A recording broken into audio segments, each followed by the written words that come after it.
ರಾಜ್ಯ ರಾಜಧಾನಿ ಪಾಪಿ ಪಾಕ್ ಪ್ರಜೆಗಳ ಅಡುಗುತಾಣ ಆಗ್ತಾ ಇದೆಯಾ ಅನ್ನೋ ಢವಢವ ಶುರುವಾಗಿದೆ. ದಿನ ಕಳೆದಂತೆ ಪಾಕ್ ಪ್ರಜೆಗಳು ಪೊಲೀಸರ ಬಲೆಗೆ ಬೀಳ್ತಿರೋದು ಗೃಹ ಇಲಾಖೆ ನಿದ್ದೆ ಕೆಡಿಸಿದೆ.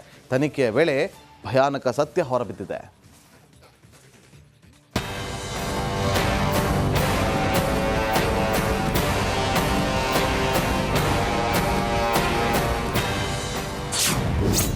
ಬೆಚ್ಚಿ ಬೀಳಿಸುತ್ತಿದೆ ಪಾಕ್ ಪ್ರಜೆಗಳ ಲಿಂಕ್.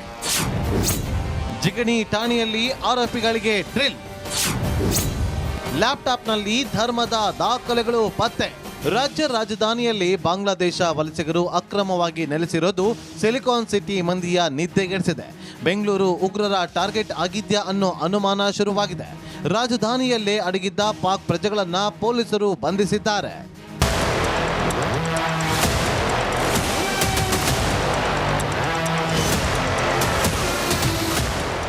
ಜಿಗಣಿಯಲ್ಲಿ ಪಾಕ್ ಪ್ರಜೆಗಳ ಬಂಧನ ಪ್ರಕರಣದ ಜಾಡು ಬೆನ್ನತ್ತಿದ್ದ ಪೊಲೀಸರ ಬಲೆಗೆ ಮತ್ತೆ 3 ಲಾಕ್ ಆಗಿದ್ದಾರೆ. ಪಾಕ್ ಮೂಲದ ಪತಿ, ಪತ್ನಿ ಮತ್ತು ಮಗಳು ಅರೆಸ್ಟ್ ಆಗಿದ್ದಾರೆ. ಜಿಗಣಿ ಪ್ರಾಥಮಿಕ ಆರೋಗ್ಯ ಕೇಂದ್ರದಲ್ಲಿ ಆರೋಗ್ಯ ತಪಾಸಣೆ ನಡೆಸಲಾಯಿತು. ಪೊಲೀಸ್ ಠಾಣೆಯಲ್ಲಿ ವಿಚಾರಣೆ ಕೂಡ ನಡೆಸಲಾಯಿತು.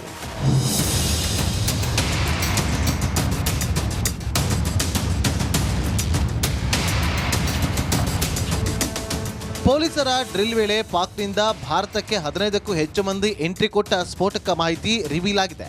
ಮೆಹದಿ ಫೌಂಡೇಶನ್ಗೆ ಸೇರಿದಂತ 15ಕ್ಕೂ ಹೆಚ್ಚು ಜನರ ಪೈಕಿ 7 ಜನರು ಬೆಂಗಳೂರಿಗೆ ಬಂದಿದ್ರು ಅನ್ನೋ ಸ್ಫೋಟಕ ಮಾಹಿತಿ ಹೊರಬಿದ್ದಿದೆ.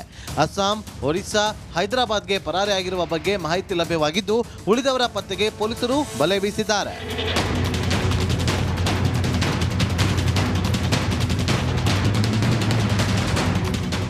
ಇಡೀ ವಿಶ್ವಕ್ಕೆ ಪಾಪಿ ಪಾಕ್ ಸೆರಗಿನ ಕೆಂಡವಾಗಿದೆ.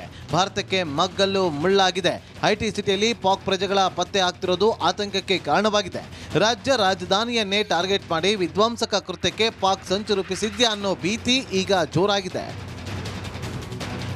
ನವೀನ್, ರಿಪಬ್ಲಿಕ್ ಕನ್ನಡ, ಆನೇಕಲ್.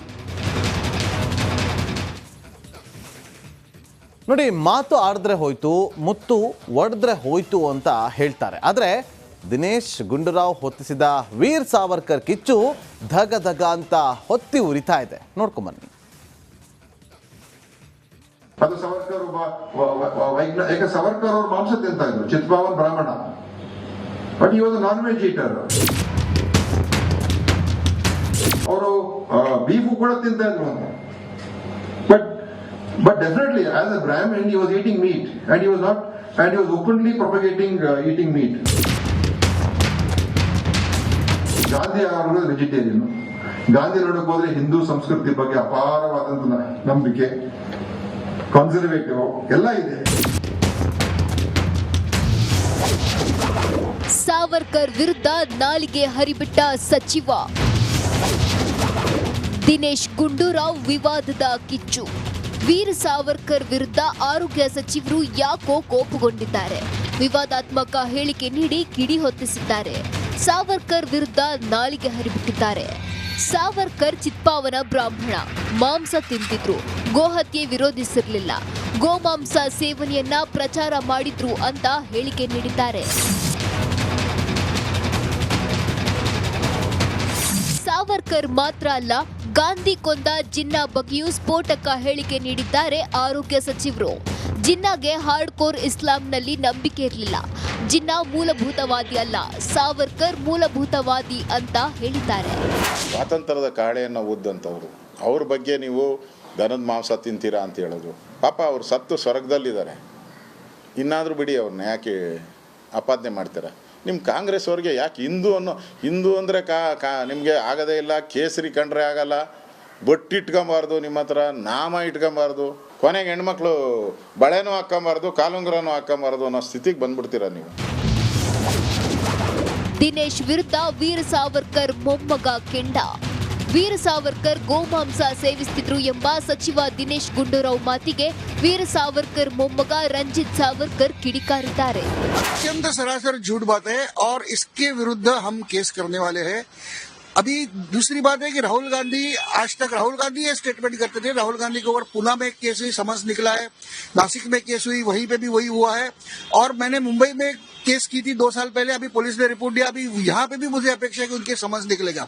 तो राहुल गांधी आज बोल नहीं पा रहे, इसलिए नए नए चेहरे लाके ये इलेक्शन केस में एक तो सावरकर जी की बदनामी करे और जातीयवाद के ऊपर आज वोटर्स को डिवाइड करने के लिए ब्राह्मणेतरवाद आज फिर से महाराष्ट्र में शुरू हो रहा है। नहीं, मैं तो केस करने वाला हूँ, मैं क्यों मांग करूँ? मैं तो मुझे कानून, देखो हमारे संविधान ने उन्हें एक ये दिया है, फ्रीडम ऑफ स्पीच दिया है, मगर फ्रीडम ऑफ स्पीच का मतलब ये नहीं होता कि आप किसकी बदनामी करें। तो मुझे भी संविधान ने अधिकार दिया है, कोई वीर सावरकर की बदनामी करे तो हम उसके ऊपर केस करेंगे, हम फौजदारी केस करेंगे। मैं तो चाहता हूँ वो जेल में जाए। ದಿನೇಶ್ ಗುಂಡೂರಾವ್ ವಿವಾದಾತ್ಮಕ ಹೇಳಿಕೆ ನೀಡೋದು ಇದೇ ಮೊದಲೇನಲ್ಲ. ಸಾವರ್ಕರ್ ಒಬ್ಬ ವಿವಾದಾತ್ಮಕ ವ್ಯಕ್ತಿ, ಭಾರತ ರತ್ನ ನೀಡೋದು ಸರಿಯಲ್ಲ ಅಂತ ಕಿಚ್ಚು ಹಚ್ಚಿದ್ರು. ಸ್ವಾತಂತ್ರ್ಯ ಸಂಗ್ರಾಮದಲ್ಲಿ ಬಂಧನಕ್ಕೆ ಒಳಗಾಗಿದ್ದ ಸಾವರ್ಕರ್ ಬ್ರಿಟಿಷ್ ಅಧಿಕಾರಿಗಳ ಜೊತೆ ಹೊಂದಾಣಿಕೆ ಮಾಡಿಕೊಂಡಿದ್ರು ಅಂತ ನಾಲಿಗೆ ಹರಿಬಿಟ್ಟಿದ್ರು. ಸಾವರ್ಕರ್ ವಿಚಾರವಾಗಿ ಹೇಳಿಕೆ ನೀಡಿ ಸಿದ್ದರಾಮಯ್ಯ ವಿವಾದಕ್ಕೆ ಸಿಲುಕಿಕೊಂಡಿದ್ರು.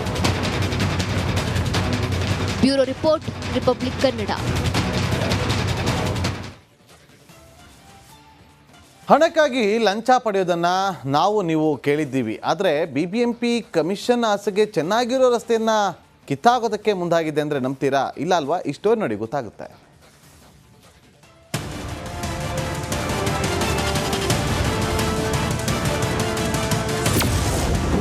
ಕಮಿಷನ್ ಆಸೆಗಾಗಿ BBMP ಕಳ್ಳಾಟ, ಹಣಕ್ಕಾಗಿ ಚೆನ್ನಾಗಿರುವ ರೋಡ್ ಅಗೆದ ಪಾಲಿಕೆ, ವೈಟ್ ಟಾಪಿಂಗ್ಗೆ ಸ್ಥಳೀಯರ ವಿರೋಧ. ಈ ರಸ್ತೆಯನ್ನ ಒಂದ್ಸಾರಿ ನೋಡಿ, ಪಳಪಳ ಅಂತ ಹೊಳಿತಾ ಇದ್ದು ರೀಸೆಂಟ್ ಆಗಿ ಮಾಡಿದ್ರೇನೋ ಅನ್ನೋ ತರ ಇದೆ. ಒಂದೇ ಒಂದು ಪಾಟ್ ಹೋಲ್ ಕೂಡ ಇಲ್ಲ.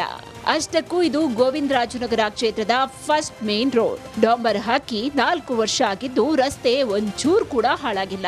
ಆದ್ರೆ ಚೆನ್ನಾಗಿರುವ ರಸ್ತೆಯನ್ನ ಹಣದ ಆಸೆಗಾಗಿ 12 ಕೋಟಿ ವೆಚ್ಚದಲ್ಲಿ ವೈಟ್ ಟ್ಯಾಪಿಂಗ್ ಮಾಡುವುದಕ್ಕೆ BBMP ಮುಂದಾಗಿದೆ. ನಮ್ಮ ರೋಡ್ಗೆ ವೈಟ್ ಟ್ಯಾಪಿಂಗ್ ಬೇಡ ಅಂತ ಸ್ಥಳೀಯರು ಪಟ್ಟು ಹಿಡಿದಿದ್ದಾರೆ. ವೈಟ್ ಟ್ಯಾಪಿಂಗ್ ಮಾಡಬೇಕು ಅಂತ ಪೂಜೆ ಮಾಡಿದ್ದಾರೆ. ನಾವು ವೈಟ್ ಟ್ಯಾಪಿಂಗ್ ಬೇಡ, ಟಾರ್ ಹಾಕೊಡಿ ಅಂತ ಕೇಳ್ತಾ ಇದ್ದೀವಿ. ಅವ್ರ MLA ಅವರು ಕೈ ಸಿಗ್ತಾ ಇಲ್ಲ, ಎಲ್ಲ ಬ್ಯುಸಿ ಇದ್ದಾರಂತೆ.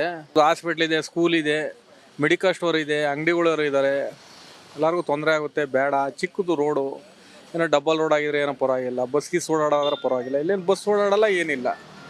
ಸಣ್ಣ ಪಣ್ಣ ಗಾಡಿಗಳು, ಸ್ಕೂಲ್ ಗಾಡಿಗಳು ಓಡಾಡ್ತವೆ, ಎಲ್ರಿಗೂ ತೊಂದರೆ ಆಗುತ್ತೆ. ಬೇಡ ನಮಗೆ ಅಂತ. ಒಟ್ಟಾರೆ ಕಿತ್ತೋಗಿರುವ ಗುಂಡಿಗಳಿರುವ ರೋಡ್ಗಳನ್ನ ಮೊದಲು ಸರಿ ಮಾಡಿ ಅಂದ್ರೆ BBMP ಜೇಬು ತುಂಬೋದಕ್ಕೆ ಚೆನ್ನಾಗಿರುವ ರೋಡ್ಗಳನ್ನೇ ಕಿತ್ತಾಕಿ ಹೊಸ ರೋಡ್ ಮಾಡೋದಕ್ಕೆ ಮುಂದಾಗಿರೋದು ಮಾತ್ರ ದುರಂತವೇ ಸರಿ. Veeresh Hiremath, metro bureau, republic Kannada.